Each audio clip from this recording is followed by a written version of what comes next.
Hey, Al, Brad here with another quick video. On the bench today, I've got a Moon Patrol soundboard. Just the soundboard was sent in. The game board apparently works fine. Customer Sean, who's very well known in the arcade community, uh, was going to go through. He was having problems with it not working, I think. Thought he'd go through and start with a cap kit on it. Bought a kit. Was struggling. These iron boards can be real difficult to desolder. So he was struggling a little bit, posted for some help, and ended up sending it to me. Got the board on the bench. First thing I went through is took all the capacitors off, even the ones that were put on, cleaned up the board, pulled all the ICs, straightened, cleaned the legs on them, wiped everything down, put the new caps in. Some of the caps from the kit I don't really care for, so I used my own, used some from the kit, got it all put back together on the bench, went through and it wasn't working, found the problem, the root cause, got that fixed, and that's where we're at now. So I'm going to go switch over to the bench cam. We'll go through the board, what I found, and then we'll come back and go through some diagnostics and gameplay. So let me switch over to the bench cam here. And again, I'm using my one of the Moon Patrol boards I have here for testing. That's a known good one. So this is the soundboard on top. Moon Patrol is a four-board stack. So the top board is the MPU, all the logic going on here. Then you have a scrolling video board and a character board underneath. And then on top, the smaller board here is the sound board. So you've got a sound ROM here. You've got a 6803 CPU, a couple of the AY38910 sound generators, and then over here under the heatsink is an audio amplifier, volume pot, and then some other circuitry to control it. And then all the data from the board to command which sound to send to play is sent through this ribbon cable here. So um, anyway, I replaced, I don't know, let's see, there's a 1, 2, 3, 4, 5, 6, 7. There's one of this heatsink 8, and then a tantalum back here is known. Normally this tantalum is a blue teardrop back here by the amp, and when it fails shorted, and typically it'll pull the power down for the whole board. So if you've got a Moon Patrol not working, you can easily snip out that tantalum and see if that brings it back. So I don't think this one was shorted, but I do put a new tantalum in at a higher voltage rating, like 25 volts. So went through, changed all the caps there, cleaned the connector here where the ribbon goes in, pulled out the sound ROM, all three of the socketed chips here, cleaned the legs on them, wiped everything down, got it back on the bench.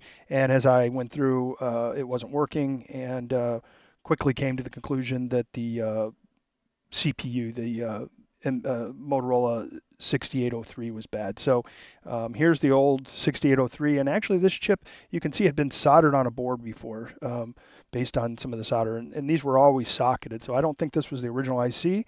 Possible, but anyway, it's failed for certain. So here's the old capacitors that I pulled off, and here's some of the new ones that I didn't use, that I returned back to the customer. And a couple of these capacitors clearly were leaking. I did take some photos.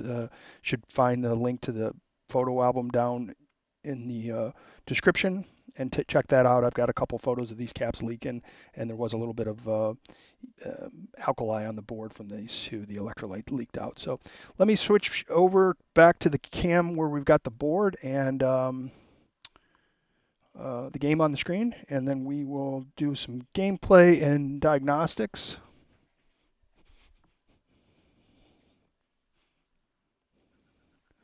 So here we are, and again, I've got a little remote control. I can control the power supply on the bench.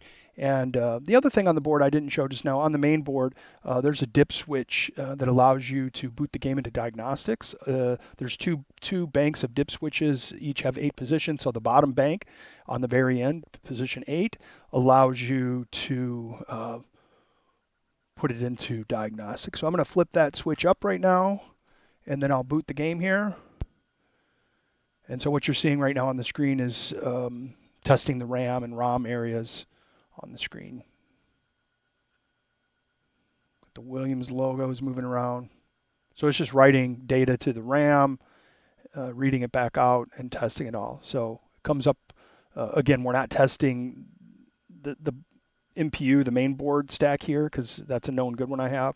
But I've got a PlayStation controller that I use on my bench again for all the games. So I've mapped this out for the Moon Patrol controls. So I'm going to go ahead from this menu and drop over where it gives you this separate menu. So this allows you to look at your dip switches, I/O ports. You can look at some characters, colors. You can put up crosshatch patterns for setting convergence on your monitor and that. But we're going to go down here to sounds, and I'm going to turn the volume up a little bit on the board, and we're going to go into that. And so basically just using which normally is like the slow down, speed up two-way joystick here, you just can scroll through these different sounds. So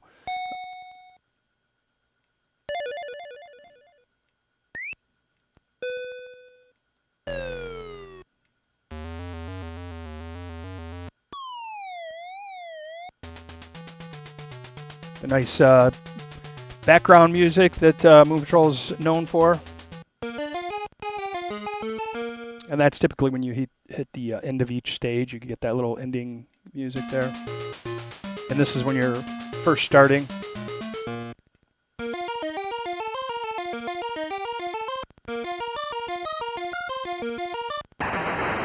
And the car explosion. So I will say on these boards with the original capacitors, the audio a lot of times sounds distorted. When you get these nice, fresh new caps, and I do oversize a couple of the large filter ones, it just makes the audio sound so much better. So if you've got a Moon Patrol out there, you have not recapped, it's got the original Elna caps on it, I would recommend going through and swapping them out. It prevents corrosion and damage to the board if they start leaking, which they do, and it also improves the audio quality. So let me power the game off, and then I will flip the dip switch so it'll boot right into game. That's done, and then I will again power it up. And Moon Patrol boots really quick, so now it's on the game screen. And I'm going to go ahead and, with the remote here, and coin it up. And then hit start.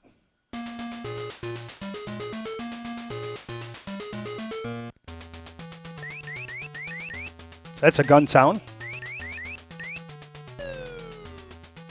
Little jump sound.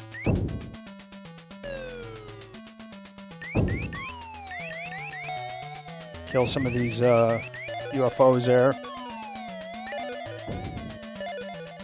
I'll fall into the next ditch and wrap this video up so you can hear the explosion sound. If we get another ditch.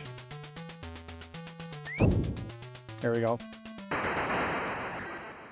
So you can see she's working solid. I have let this run on the bench quite a while, and clearly the 6803, there was some corrosion on the pins, and that was definitely the root cause of the problem. So I'm going to get this boxed up, coming back to Sean, and appreciate you watching the video. Thanks so much.